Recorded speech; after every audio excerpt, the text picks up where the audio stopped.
কুমিল্লা বিশ্ববিদ্যালয়ের এই ইউনিটের পরীক্ষা শেষ। এখন তোমাদের ম্যাক্সিমাম স্টুডেন্ট আমাকে কমেন্ট করেছো, আমাকে পেজে ইনবক্স করেছে যে ভাইয়া আমাদের কাটমার্ক নিয়ে কথা বলেন, এই ইউনিটের কাটমার্কটা কত হতে পারে এবং কারা চান্স পাবে, কতটা আসন সংখ্যা রয়েছে, এ টু জেড কথা বলেন। আচ্ছা দেখো, কুমিল্লা বিশ্ববিদ্যালয়ের এই ইউনিটের টোটাল আসন সংখ্যা এবছর হচ্ছে 300টা আসন সংখ্যা রয়েছে। হ্যাঁ, এবং 300টা আসন সংখ্যার মধ্যে তোমাদের এই 300টা আসন সংখ্যার বিপরীতে পরীক্ষা দিয়েছে 46,366 জন শিক্ষার্থী পরীক্ষা দিয়েছে।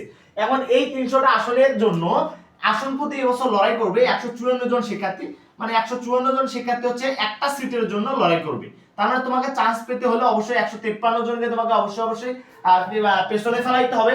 আচ্ছা, তোমাদের পরীক্ষা 100 মার্কের হয়েছিল এবং অনেকে বলছো যে ভাই আমাদের কি নেগেটিভ মার্ক আছে, অনেক ইউনিভার্সিটিতে নেগেটিভ মার্ক নাই। তো এই যে তোমাদের কুমিল্লা বিশ্ববিদ্যালয়ে কিন্তু নেগেটিভ মার্ক আছে 0.25 করে, তার মানে তুমি চারটা যদি কোশ্চেন ভুল করো তাহলে তোমার 1 মার্ক অটোমেটিক কিন্তু কাটা যাবে। আচ্ছা, এই ছিল এটা। এখন হলো ভাইয়া কাটমার্কটা হলে বলেন যে আমাদের কাটমার্কটা কত হতে পারে। আমি তোমাদেরকে বিগত সালের যদি একটু বলি, বিগত সালে কিন্তু টোটাল পরীক্ষা দিয়েছিল 21,000 এবং এবার দিয়েছে 41,000 এবং গত বছর তোমাদের হচ্ছে কোশ্চেনটা হার্ড ছিল বিধায় কাটমার্কটা অনেকটা কম ছিল।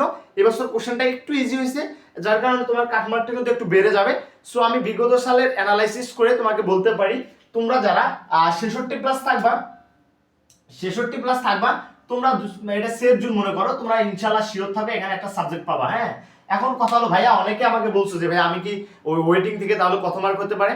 তোমরা যারা 58 এবং 60 এর মধ্যে থাকবা অবশ্যই তোমরা একটা শেষ পর্যন্ত হয়ে যাবে, একটা তোমরা সাবজেক্ট পাবে, একদম লাস্ট পজিশন হলো 58 এবং 60 এর মধ্যে যারা আছো।